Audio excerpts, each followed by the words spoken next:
들어갑시다. 이제 중개대상물. 다시 한번 말씀드리지만 이제 다음 주부터 하는 그 기출문제 해설은 다 알려고 하지 마세요.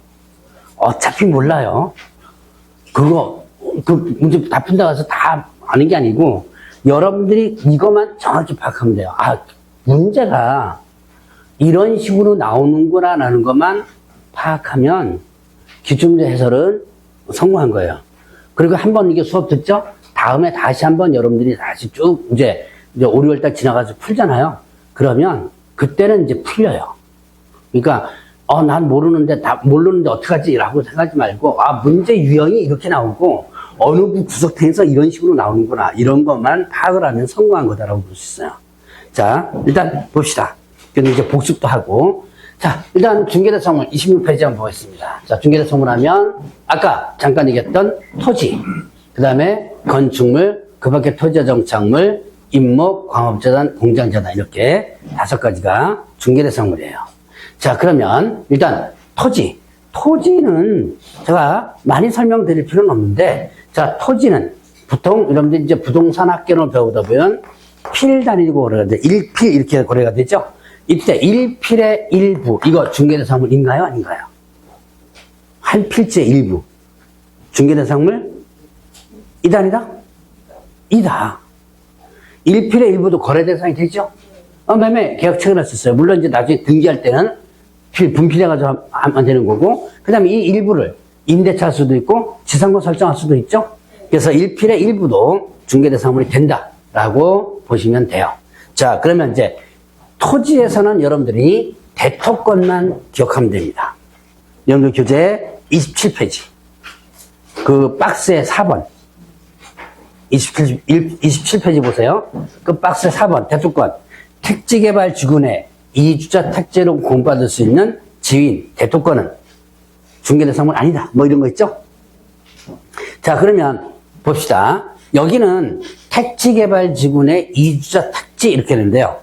자, 여러분들 이제 요거는 여기서 나온 판례지만, 자, 이 대토권은 어디서 전체로 나오냐? 토지를 뭐 했을 때?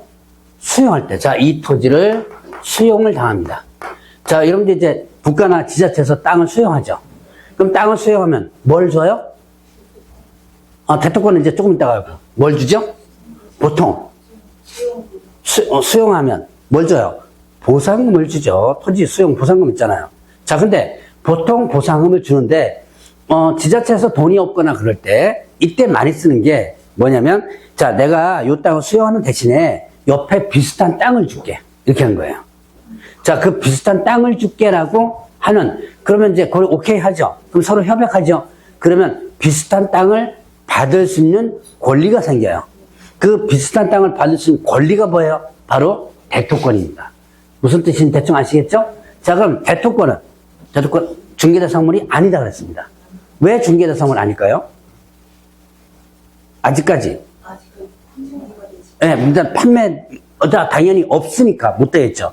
지금 땅을 받을 권리만 있을 뿐, 땅이 어떻게 돼요? 이게 확정되어 있지 않죠. 그래서 땅이 없어요, 지금. 받을 권리만 있을 뿐, 땅 자체가 없습니다. 그래서 대토권은 중개대상물이 아니다. 그러면 이제 여기서 이렇게 대토권이 생겼어요.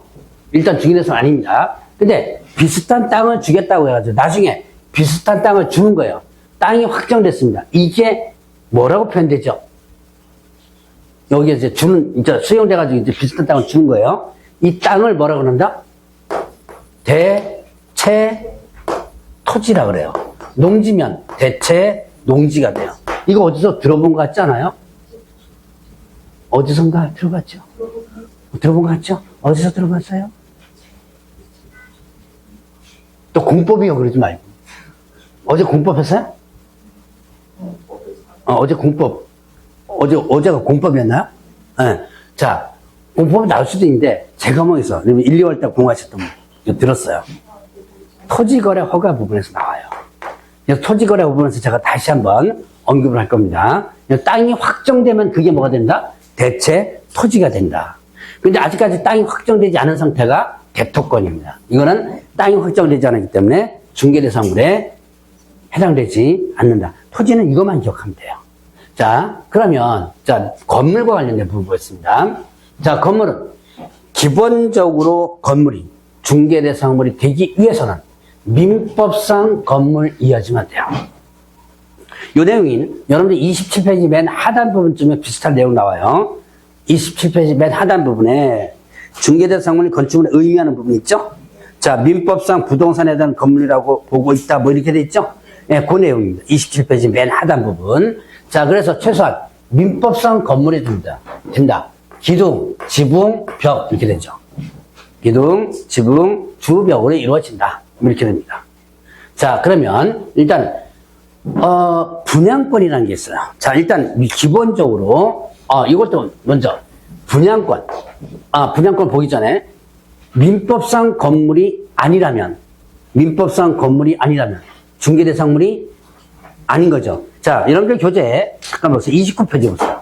요 관련 내용이 29페이지에 나오는데 29페이지 그 상단 부분에 판례 찾았나요? 판례 보니까 세차장 구조물 나오죠? 자, 콘크리트 집안 위에 볼트 조립 방식으로 철제 파이프 기둥 세우고 지붕 덮은 다음에 세면에 천막이나 유리로 둘러쳐져 있는 세차장 구조물. 이거 여러분들 한번 가보셨을 텐데요? 차 있으신 분들. 이거 뭐죠? 네, 맞아요. 셀프 세차장. 예. 근데 코인 넣고 하는 거 있죠? 셀프 세차장. 그거 가면, 자, 상상해 보세요. 이렇게 앞에 이렇게 뻥 뚫려 있죠? 이쪽으로. 그 양옆은, 뭐 여기는 뭐 유리나 뭐 이렇게 돼 있는데, 보통 이제 알루미늄 사시 같은 걸로 이렇게 돼 있죠. 근데 기둥은 볼트 같은 걸 이렇게 박아가지고 드릴로 뚝 뚫어가지고 해놨죠. 그러니까 쉽게 분리 철거가 가능하죠. 쉽게 분리할 수 있죠. 자, 이거는 민법상 건물이다 아니다? 아니다. 그래서 이거는 중개대상물에 해당되지 않는다라는 부분이에요. 이 세차장 구조물 시험 문제 곧잘 나오는 부분입니다. 자, 그러면 이제 다시 28페이지 보세요. 28페이지 보니까 분양권이나 장래 건축 예정인 건물. 제가 지금 금방 설명한 건 29페이지고 28페이지 보면 자, 맨 꼭대기 리을 부분에도 있고 그 밑에 판례도 나옵니다. 장래 건축 예정인 건물. 중개대상물에 해당된다. 그래서 아파트 특정 동수에 대해서 피분양자가 선정되고 분양계약이 철됐습니다. 분양계약이 철됐다면 이걸 다시 팔 수 있죠. 이걸 뭐라고 그래요? 일명 분양권이라고 그러죠. 이제 분양권 거래 가능하죠? 그래서 분양권은 중개대상물에 해당이 되는 거예요. 자, 그러면 입주권이 있는데, 자, 입주권 부분에서 보니까, 요거는 이제 밑에 나왔네요. 여러분들 교재 한번 보세요. 자, 교재 동그라미 3번 보세요. 동그라미 3번. 자, 거기 지금 판례 부분 있죠? 박스 안에. 동그라미 3번. 특정 동호수에 대하여. 찾았어요? 특정 동호수에 대하여 피분양자가 선정되거나 분양에 체결되지 아니하였다 하더라도 장차 예정된 동호수의 추첨이 분양대상으로 정해져 있는 세대들을 특정 피분양자에 대한 분양 목적물로 확정해주는 절차에 불과하다. 그리고 아파트 분양받는 것은 당연히 보장되어 있다. 자, 여기까지. 하나, 둘, 세 줄, 여기까지. 그러니까 동호수 추첨하고 하는 것은 절차에 불과하고 그 아파트에 들어가는 것은 당연히 들어가는 거. 이걸 일명 뭐라 그래요? 일명 거기 들어갈 것은 당연히 들어가는 거예요. 아직까지 동호수가 추첨이 안 돼 있어도 이걸 일명 조합원 분양분입니다. 자, 세 줄 해가지고 동그라미 쳐서 조합원 분양 바로 이거예요. 재개발, 재건축의 입주권입니다. 재개발, 재건축의 입주권. 자, 여러분들 재개발, 재건축의 입주권은 조합원들이 들어가는 권리죠? 그래서 조합원 분양분이에요. 그러니까 어차피 거기 들어갈 것은 확정돼 있어요. 아직까지 동호수가 추첨이 안 돼 있어도. 자, 이거는 당연히 중개대상물에 해당이 되는 거죠. 자, 그러면 참고적으로 여러분들 교재에 있는 판례 네 번째 줄, 다섯 번째 줄 보죠. 자, 네 번째 줄 대상 아파트 전체 건축이 완료됨으로써 분양 대상이 될 세대들이 객관적으로 존재하여 분양 목적물로 현실적 제공 또한 가능한 상태. 자, 요 두 줄은, 위에 세 줄은 조합원 분양분을 얘기하는 거고, 그 밑에 두 줄은 뭐냐면, 미분양된 아파트입니다. 미분양된 아파트는 뭐예요? 이미 아파트가 다 지어져 있죠. 다 졌어요. 근데 아직까지 뭐가 안 된 거예요, 지금? 분양이 안 됐죠. 자, 이거 이미 뭐가 됐어? 민법상 건물의 구조가 다 돼 있죠? 기둥, 지붕, 벽 다 돼 있죠? 그럼 당연히 중개대상은 해당이 되는 거죠. 이건 그와 관련된 판례입니다. 자, 그 다음에 이제 여러분들이 거기 계속 보세요. 거기 2번에 분양 예정자로 찾았죠? 맨 밑에 거 분양 예정자로 선정될 수 있는 지인 입주권. 자, 옆에다가 당첨권이라고 써놓으세요. 당첨권.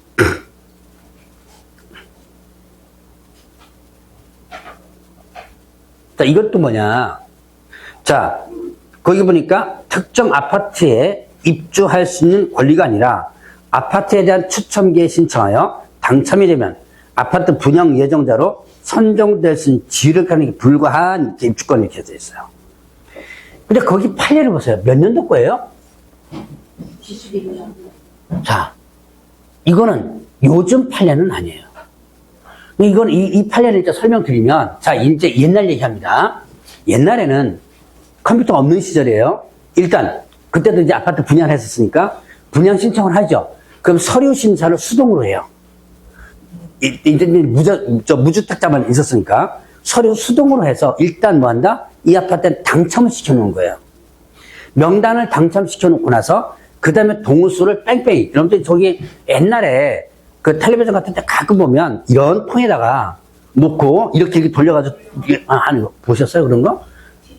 TV에서 한번, 저도 텔레비전에서 봤는데, 바로 우선 뭐 한 다음에 당첨을 시킨 다음에 나중에 수동으로다가, 자, 이 무슨 동 이렇게 해가지고 일단 추첨을 하게 되는 거예요.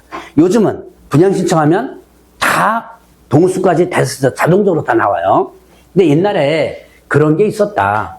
그럴 때 그 당첨됐을 때 그 권리를 당첨권이라고 하는데 사실 이거는 지금은 없어진 내용인데요. 근데 가끔 시험 문제 나와요. 왜? 대법원 판례랍시고. 이게 출제위원들이 이게 뭔지도 몰라요. 이게 왜 나왔는지도 모르면서 뭐니까? 대법원 판례니까 이거 문제 내는 거예요, 이게. 그래서 옛날에 뭐가 있었다? 이런 게 있었다라는 것만 일단 기억하면 돼요. 자, 이렇게 당첨된 권리는 중개대상 2단이다? 아니다 라고 보시면 되는 거예요. 자, 그래서 저 건물과 관련된 부분은 요 정도까지만 정리를 해놓으면 됩니다. 자, 여기서 시험 문제 다 나와요. 건물과 관련된 부분은. 자, 그러면 차차장 구조물 했죠? 자, 요거는 여러분들 교재에 있는 거 한번 해봤고, 자, 그 밖에 토지의 정참. 여러분들 교재는 29페이지 맨 상단 부분이 나옵니다. 자, 담장, 축대, 교량 이런 것들, 토지의 정착물, 수목의 집단, 미불과 이런 것들인데요. 자, 그런데 그 중에서 이 수목의 집단이 시험 문제 한번 나왔었어요.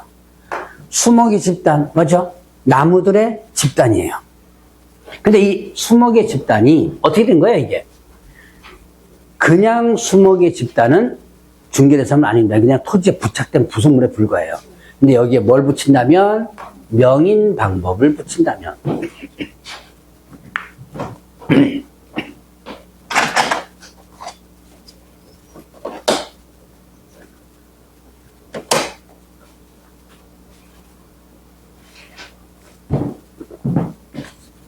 자, 명인 방법을 붙인다면, 이게 명인 방법이 뭐예요? 이거 혹시 민법에서 배우셨나요? 이게 뭐죠? 내 거라는 것을 표시하는 거죠. 내 거라는 걸 표시하는 걸 뭐라 그래요? 공시라 그러죠. 그러면 이 공시가 여러분들이 내 거라는 걸 표시하는 거에 법적인 공시가 뭐예요? 등기죠. 근데 이거는 직접적으로 표시하는 거예요. 이건 관습법상의 공시라고 합니다.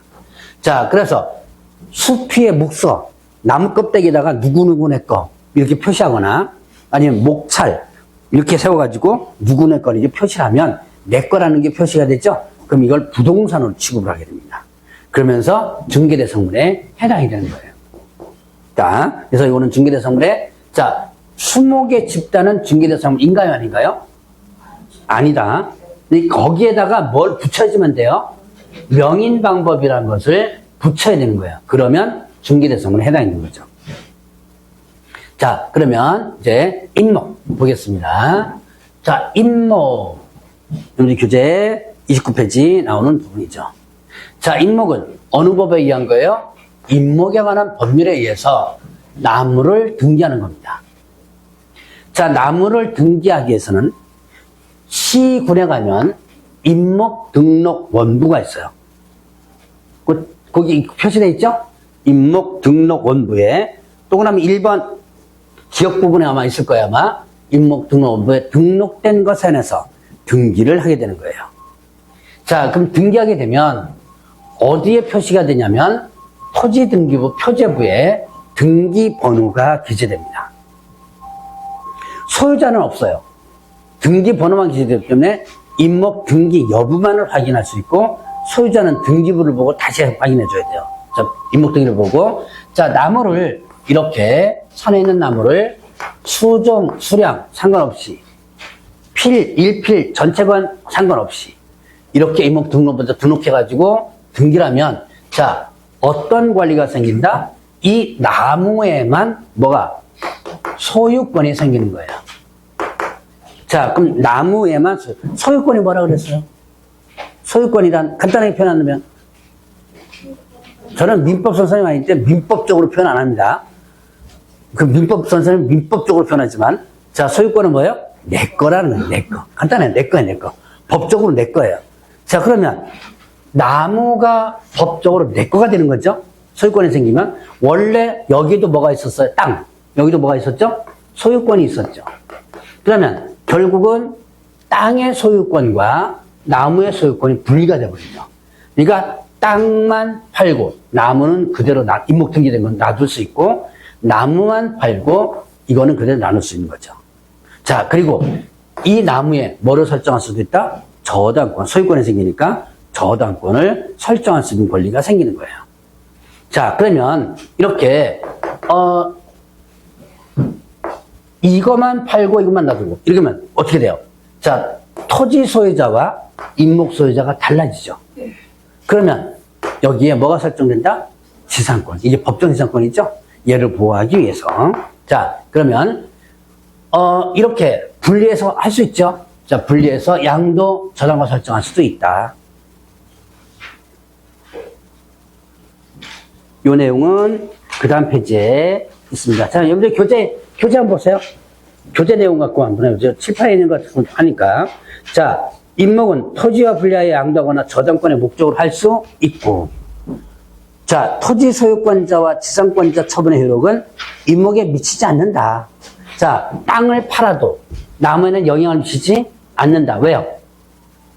여기에 뭐가 있으니까? 소유권이 있으니까. 자, 그 다음에 경매 기타 사유로 인해서 달라지죠? 뭐가? 지상권을 성립되게 되고, 그 다음에 또 저당권이 설정된 임목. 자, 여기에 뭘 설정할 수 있다고 그랬어요? 저당권 설정할 수 있다고 그랬죠? 자, 이때 이 저당권 설정한 이 임목을 벌목합니다. 벌채가지고 다 싸놨어요. 여러분들 이제 시골 같은 데 가면 벌목해가지고 이렇게 산지에서 쭉 싸놓죠. 자, 이거 여기에 저당권의 효력이 미친다, 안 미친다? 네, 미친다. 여기서 저당권 설정했죠? 잘라가 여기다 놨죠? 여기도 저당권 효력이 미칩니다. 자, 여기까지가 여러분들 교재에 있는 내용입니다. 아마 5월달에 요약집 들어가면 이거보다 조금 더 상세하게 설명을 드리기로 하고 넘어갑니다.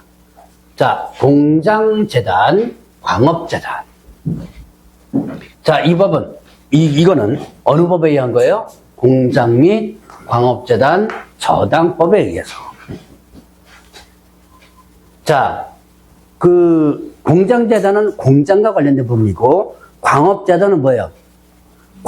광산이죠? 광산과 관련된 부분인데 그 법 이름에 저당이라는 것에 동그라미 한번 쳐보세요. 저당. 일단 봅시다.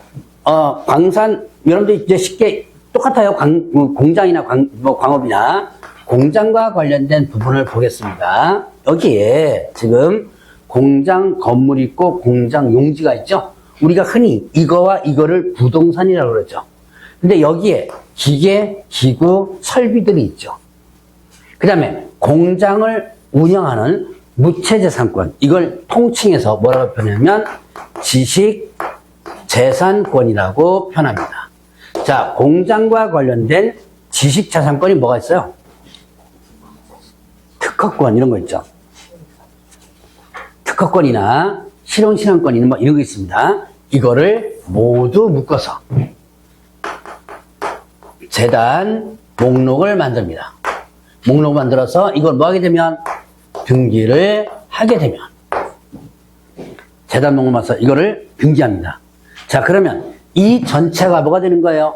하나의 물건이 되고 부동산으로 본다 이렇게 돼요. 아까 임목 등기하게 되면 임목도 부동산으로 본다 그럽니다. 마찬가지로 이것도 이렇게 부동산으로 본다 이렇게 돼요.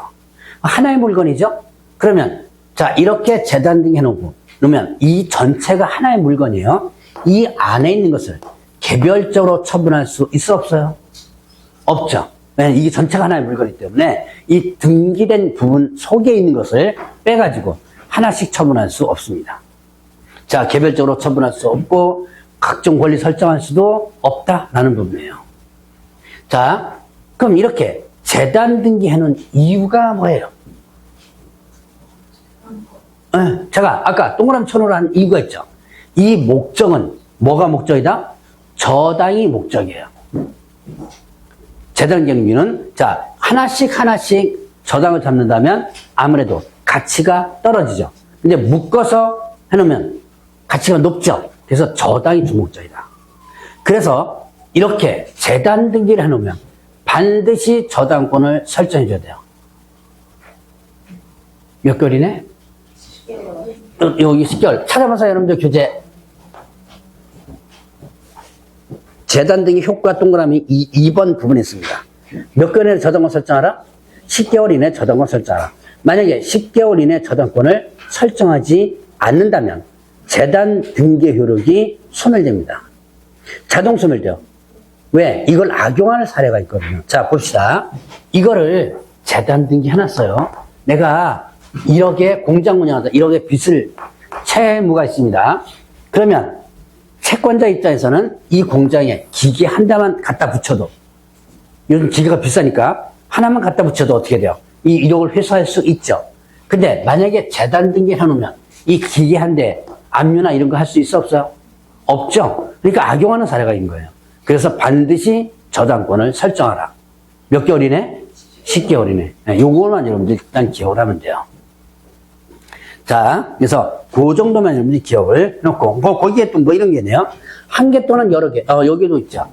일개 부동산으로서 보면 여기에 여기는 없는 모양이다.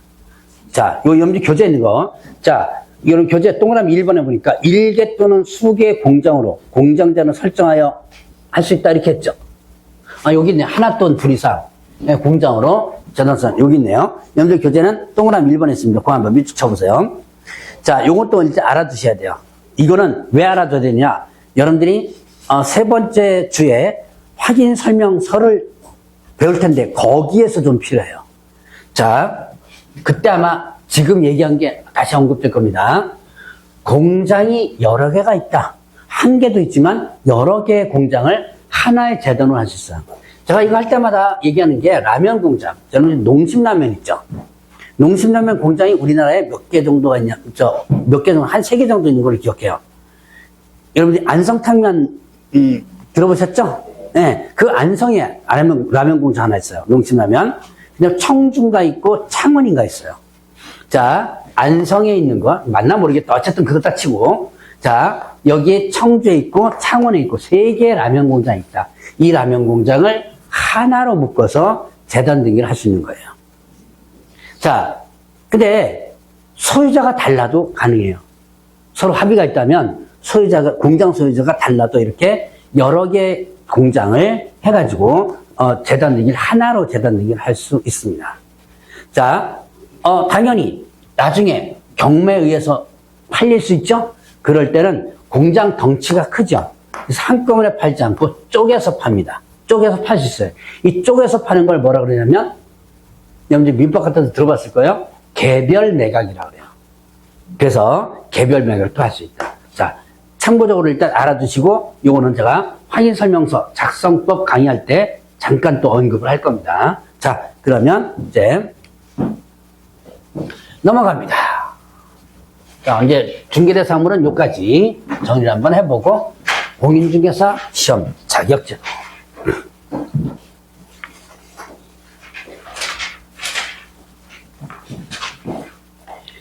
자, 공인중개사 시험 시행기관은 원칙적 시험 시행기관과 예외적 시험 시행기관을 나눠져요. 근데 여러분들 교재는 그냥 원칙적으로 시도사고 예외적으로 국토교통장관이다 이렇게 나오는데 원래 법조문에는 이렇게 되어 있습니다. 요거는 지금은 쓰지 마세요. 어차피 요약집에는 이렇게 정리가 돼 있을 거니까 5월달에.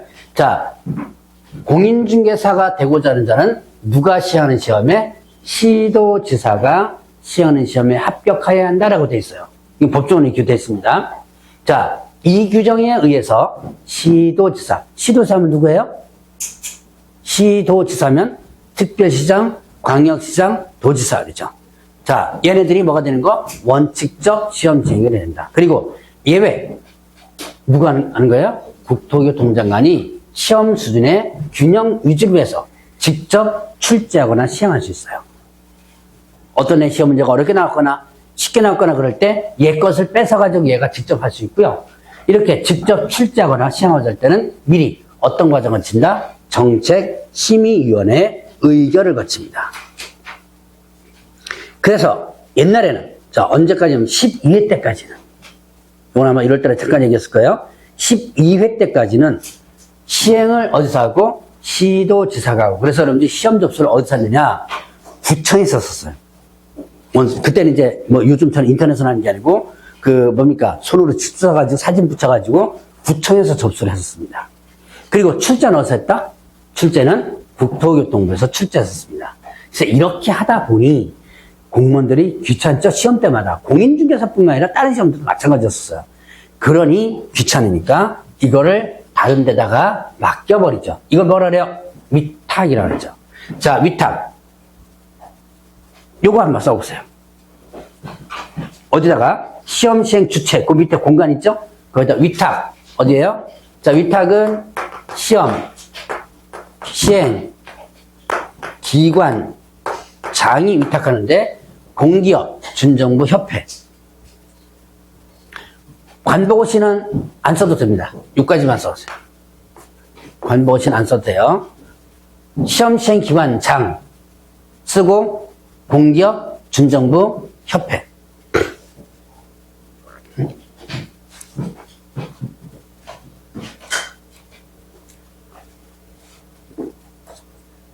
누가 위탁권자가 된다? 시험 시행기관장.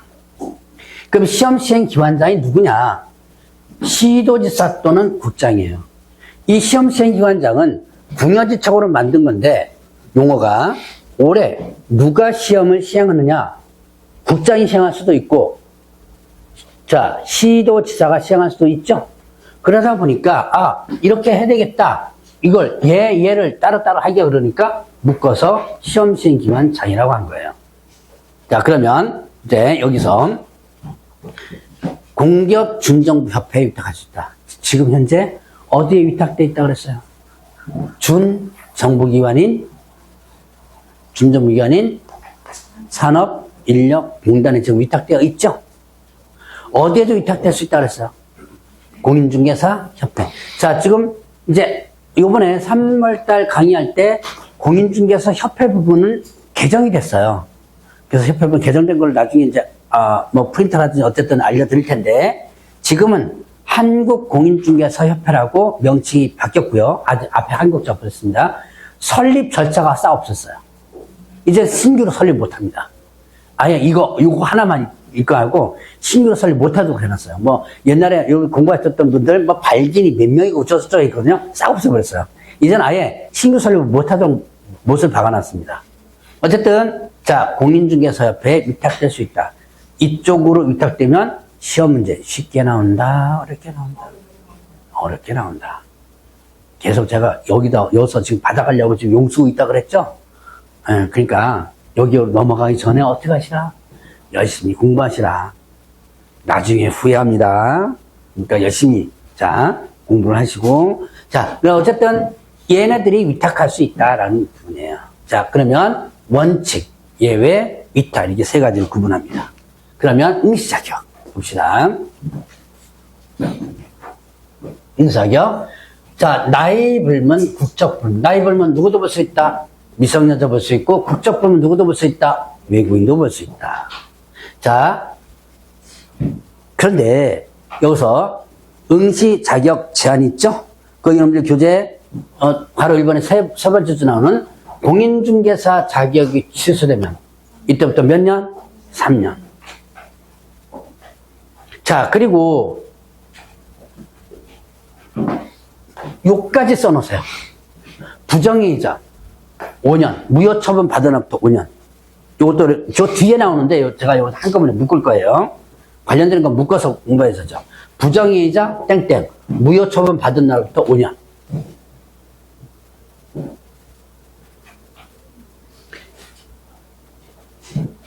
어차피 나중에 이제 5, 6월 달에는 이제 이걸 갖고 요약집 만들어가지고 요약집 가지고 할 거니까 그때는 이제 이렇게 정리가 돼요. 그래도 이제 기본서에 하는 거니까 같이 한번 보려고 문제 한번 써놓으라고, 점수하면서 써놓으라는 거예요. 부정행위자는 그 시험을 뭘로 하고? 무효로 하고. 그리고 무효처분 받은 또 몇 년간? 5년간 시험을 못 보게 합니다. 자, 그리고 명단을 다른 시험쟁기관한테 통보하도록 되어 있는데요. 이건 쓰지 말고 그냥 들었고. 자, 부정행위자가 뭐라 그랬어요? 제가 1월 달에 부정행위자 한 명 소개시켜드렸죠. 어디다 써가지고 갔다 그랬어요? 지우개에다가.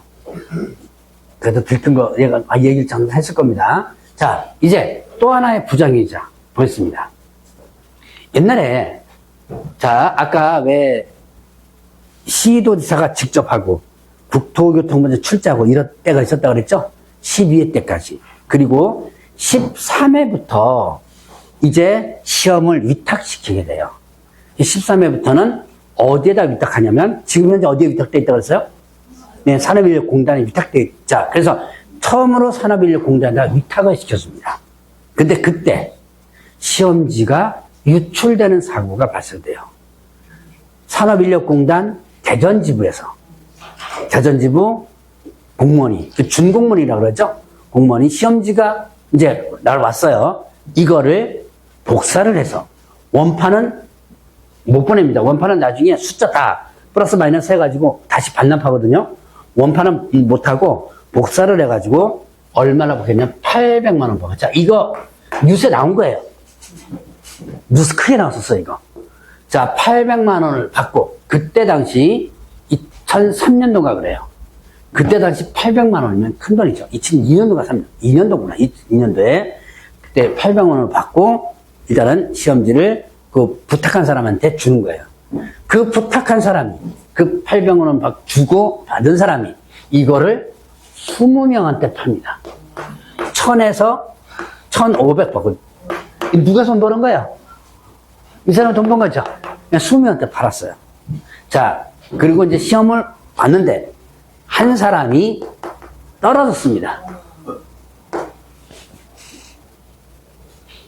왜 떨어졌어요? 대충 눈치챘네요. 자, 뭐가 유출됐죠, 지금? 그렇죠. 시험지가 유출됐죠. 뭐는 유출되지 않았어요. 그렇죠. 답은 얘는 몰라요. 답은 어디 있으니까? 컴퓨터에 있잖아요. OMR 카드, 컴퓨터에 있지. 이 공무원들 모르죠. 그러니까 시험지가 유출됐으면 지가 어떻게 돼요? 책을 찾든지 어떻게 해가지고 답을 만들어야 될 거 아니에요. 다른 사람들은 다 만드는데 얘는 못 만든 거예요. 그래가지고 당연히 떨어졌습니다.